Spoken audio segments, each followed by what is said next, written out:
Hi there, you're welcome to yet another edition of your program, Tourism View. I think the first edition in 2021. I remain Kazim Balogun.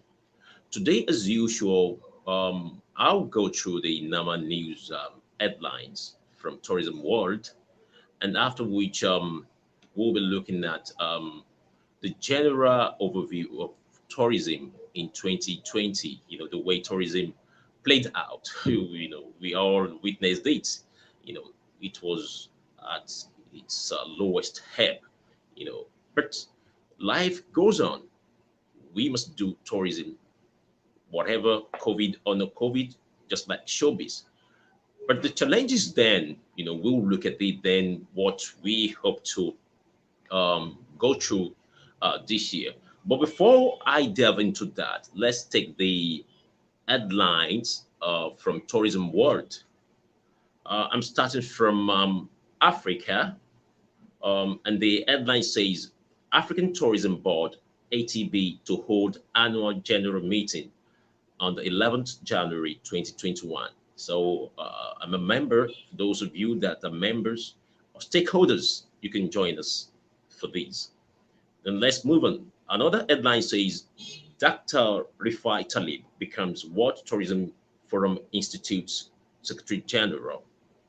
Then moving on, another headline says MGM Resorts International names new chief financial officer. And going forward, another headline says Carnival Cruises cancels all U.S. operations through March 31st, 2021. That's a serious one. And WestJet announces Boeing 737 MAX return to service plan. Hmm. Then FAA issues final rule for reintroduction of civil supersonic flight. Then moving on, another headline says the best passports to have are Japan, Singapore, South Korea, Germany, and Seychelles for those of us in Africa. So we're made to understand that best passport you can have in Africa is Seychelles, why that of the world or Europe is Germany and those mentioned. Then on the last note, the headline says Miss Rose Monet leaves Seychelles Tourism Board after 15 years. Rose Monet was one of the directors, as a matter of fact, the director of Seychelles Tourism Board for Italy and Europe. So it's on that note that I've come to the end of the headline news. Now let's get into the nitty gritty of our discussion for today. We are looking at the general overview of tourism. Uh, we all know what happened in 2020. You know, the beginning of the year, we heard about um, the pandemic, but we never thought it would lead us to where we were then. It was a positive mindset, entering a new year and looking forward to doing what you know how to do best. Most of the people doing tourism business, but to the children of all, the whole thing turned upside down. A situation whereby most tourism activities were cancelled. As of March 2021, you know, everywhere was, I think, uh, on the lockdown through to April to May, I think early June, when was supposed to be the peak of tourism. I mean, if you want to look at it from the summer tourism for those that travel to Europe and elsewhere outside Africa. But generally, the year really dealt a serious blow to tourism. So many people never even wanted to have such a year, anymore. 2020 remains a gory tale to tell when it comes to the global issues, especially for those of us in tourism world. Personally, it's everything went down. But I want to believe it's one of the.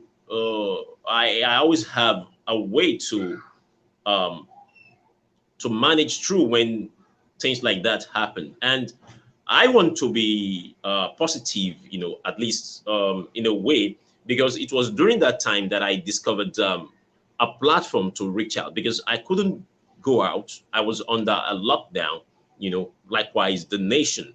So I thought there should be a way to reach out to people rather than traveling. We couldn't travel then, so I had to devise a means uh, to reach out, and this is what brought about this. So it's a positive story for me, looking at it from that perspective. But generally, it affected businesses. Airlines shut down, you know, um, hotels shut down. Um, like what I read out from the headline, cruises were stopped. All the tourism conferences were put at a halt. And even the biggest sporting tourism that we had, Olympic, was cancelled, and the year just got somehow wasted, so to speak, if you want to look at it from the tourism perspective, because when tourism was not functioning, I mean, how do you describe that? So it was a year that we never saw coming, even though we heard about the pandemic, but we never knew because the first time or the second time, or probably I think it had happened, I think 3 times. Some of us here today were not alive, so we never knew how it was going to impact negatively on the people. So it really impacted us, and it affected so many people. So to the extent that we were hoping, thinking that things will improve. Personally, I was even having a kind of discussion with my partners, outside Nigeria, outside Africa, hoping that things will work out fine. But to our amazement, never, and we're still within that. COVID-19 is still much around. We're now experiencing the second wave. The entire Europe is shut down. Part of Africa is shut down. We're just so lucky around here that things are still better, somehow. But in terms of gathering, even governments are not allowing that. And for us doing business, although we are trying to, in Nigeria and some other parts of Africa, we're just managing to just organize something so that we won't say, okay, we'll just abandon the whole thing. But because, like I said, tourism must just go on. We must just keep doing what we know how to do best. And here we are, trying to see what we can do. So generally, 2020 was like that. It's the story was a gory one. It's not a story to be told. So many businesses that lost so much cannot, even as we speak, return back. Government is trying to bail out, so many things in so many ways, so many businesses, and not even in tourism alone. Most of the other businesses that you can think of, this is what we experience. And sincerely, if we are to look at the way things are, the advice will be for anybody to just lie low for now, especially in Europe. You don't even need to be told, because at the point the government is even forcing, enforcing the lockdown. Yeah, I can understand. It's not easy. The first lockdown that we witnessed in Nigeria, this is something that was unprecedented. So many people were locked in, They know what to do. So many things set in, fatigue and what have you. So many people thought something else was going on. And imagine, with such an experience and the government telling you that you're going back into that, yeah, anybody would definitely react. But the truth of the matter is that it is when you leave that you can see you want to do this, you want to do that.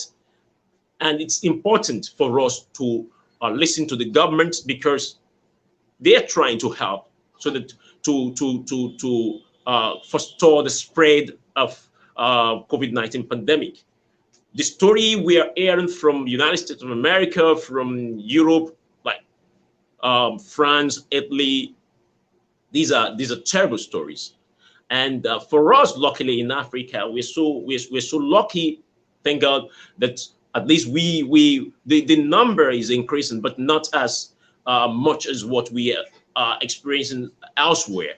So for this, we are open that um, with the second wave, probably by the end of second quarter in 2020, things might really get well. But as it stands, especially for tourism, um, the whole scenario is not palatable for now.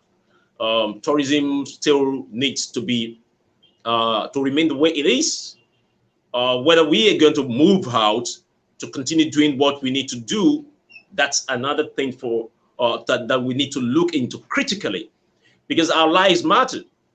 Our lives matter. We must not think, okay, we want to make money or we want to enjoy ourselves and lose our lives. Let us try as much as we can. Those of us that are into tourism business, let us try as much as we can to remain calm so that we can have that sense of liveliness when the whole thing dies down. I am an optimist. I always have the feeling and a strong belief that whatever comes will definitely go. Anything that starts must have an end. So this is what we need to be looking at, and we need to observe all protocols. We need to listen to statistics. We need to take a look at what we can do. This is a period for us to reflect. Losing a year to in business, yeah, it's something that one needs to worry about because you want to look at and think about how you get to survive, sustainability. But the truth remains that it is when you live, it is when you are alive that you can think about so many things. So what I can advise is that, okay, diversification. Look at whatever you can do. If your business is that core tourism that needs involvement in one thing or the other, or you reaching out to people, you just need to manage. You just need to curb it so that you can remain alive, so that your clients can remain alive. When we remain alive, we'll definitely come back and do our businesses. But for now, it is the way it is, and we just need to just maintain the status quo for now, so that as months moving out, we will be able to say, okay, this is what is obtainable. Then for sure we'll go back, but not in the immediate. Not in the immediate. As I speak to you, many countries are under lockdown in Africa, in Europe, and other parts of the world. And these I know of that of Zimbabwe. I wrote a story on that. I know that of United Kingdom, you know, and some other places like that. So tourism will definitely come back. It's a kind of resilience a resilient sector. I remember when tourism was facing the issue of terrorism, when they went bombing Algeria, they went bombing Grand Bassam in Cote d'Ivoire, and some other places like that. You know, we came back. Those of us in tourism, the sector is very, very strong, and so shall it be. We have to remain strong. Those of us doing the business, we have to remain resolute. We have to give it all our energy and have a belief that for sure things will definitely get back to normal. So, as from next week, I'll be bringing to the studio guests, with whom I shall be discussing further tourism activities, within the year, listening from the expert point of view as to what we need to do, listening to statistics as to where things stands for now. So it's on this note that I want to wrap the program up for today. I am very, very sure you must have picked one or two things from my discussion. So why not join me again next week as I bring another interesting edition of Tourism View to your viewing pleasure. I always remain Kazim Balogun. Thank you for watching, and bye bye